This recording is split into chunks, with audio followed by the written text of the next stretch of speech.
to the gynecologist but won't tell the receptionist what's wrong with her, just that she must see a doctor. After hours of waiting, the doctor sees her in. "Okay, my good woman, what is your problem?" the doctor asks. "Well," she says, "my husband is a very compulsive gambler, and every nickel he can get his hands on he gambles. So I had $500 and I stuffed it in my vagina, but now I can't get it out." The doctor says, "Don't be nervous, I see this happen all the time." He asks her to pull down her underwear. He puts her down with her legs wide open with his glove and says, "I only have one question. What am I looking for? Bills?" A 40-year-old woman wants to get married, but she is only willing to marry a man if he is still a virgin. After several unsuccessful years of searching, she decides to take out a personal ad. She ends up corresponding with a man who has lived his entire life in the Australian outback. They end up getting married. On their wedding night, she goes into the bathroom to prepare for the festivities. When she returns to the bedroom, she finds her new husband standing in the middle of the room naked, and all the furniture from the room piled in one corner. "What's happened?" she asks. "I've never been with a woman," he says, "but if it's anything like a kangaroo, I'm going to need all the room I can get." Father and son went hunting together for the first time. The father said, "Stay here and be very quiet. I'll be across the field." A little while later, the father heard the blood-curdling scream and ran back to his son. "What's wrong?" the father asked. "I told you to be quiet," the boy answered. "Look, I was quiet when the snake slithered across my feet. I was quiet when the bird breathed down up my neck. I didn't move a muscle when the skunk climbed over my shoulder. I closed my eyes and held my breath when the wasp stung me. I didn't cough when I swallowed the gnat. I didn't swear or scratch when the poison oak started itching. But when the two squirrels crawled up my trouser leg and one of them said, 'Should we eat them here or take them with us?' Well, I guess I just panicked." Man goes to a restaurant and orders a chicken dish.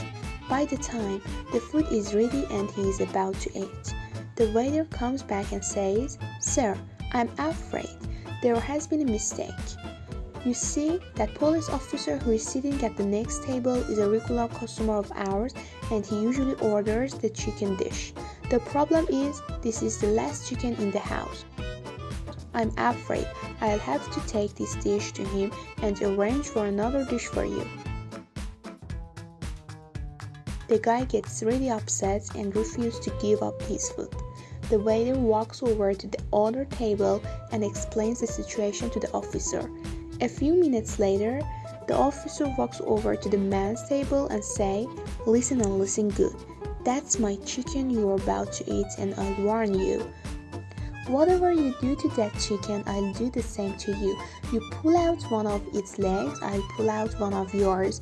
You break one of its wings, I'll break one of your arms." The man calmly looks at the chicken, then sticks his middle finger in the bird's rectum, pulls it out and licks it. He then gets up, drops his pants, bends over and says, "Go ahead."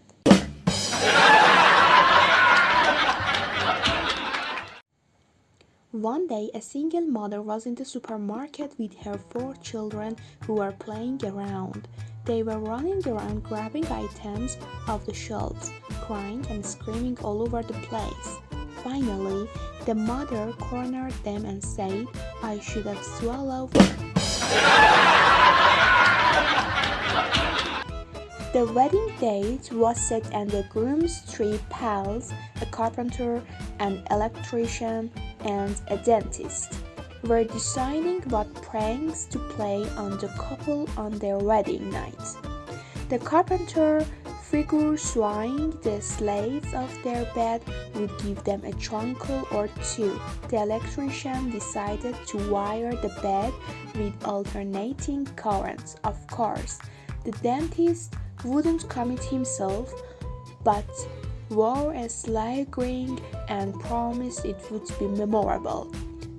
The nuptials went as planned, and a few days later, each of the groom's buddies received the following note: "Dear friends, we didn't mind the bed slats being swayed, and the electric shock was only a minor setback.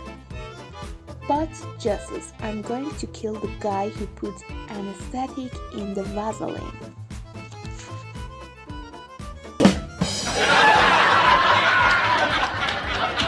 There is a boy and a girl in a religious education class. The girl falls asleep. The teacher asks a question: "Who created Earth?" The boy pokes her with a pen and she yells, "God." She falls back to sleep. The teacher asks another question: "Who were the Holy Family?" The boy pokes her with a pen and she says, "Jesus, Mary, and Joseph." She falls back to sleep. The teacher asks another question: "What did Mary say to Joseph after their 23rd baby?" The boy pokes her with a pen and she says, "If you stick that thing in me one more time, I swear I will snap it in half."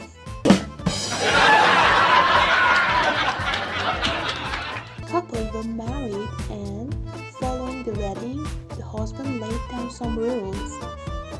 "I'll be home when I want, if I want, and at what time I want," he insisted, "and I don't expect any hassle from you. Also, I expect a decent meal to be on the table every evening. Unless I tell you otherwise, I'll go hunting, fishing, boozing, and card playing with my buddies whenever I want. Those are my rules," he said. "Any comments?" His new bride replied, "No, that's fine with me, but just understand that there'll be eggs here at 7 o'clock every night, whether you're here or." A doctor recently had a patient drop in on him for an unscheduled appointment. "What can I do for you today?" the doctor asked. The aged gentleman replied, "Doctor, you must help me. Every time I make love with my wife, my eyes get all blurry, my legs go weak, and I can hardly catch my breath. Doctor, I'm scared." The doctor, looking at his 86-year-old patient, said, "Mr. Smith, this sensation tends to happen all the time, especially to a man of your advanced years. But tell me, how often do you notice these symptoms?"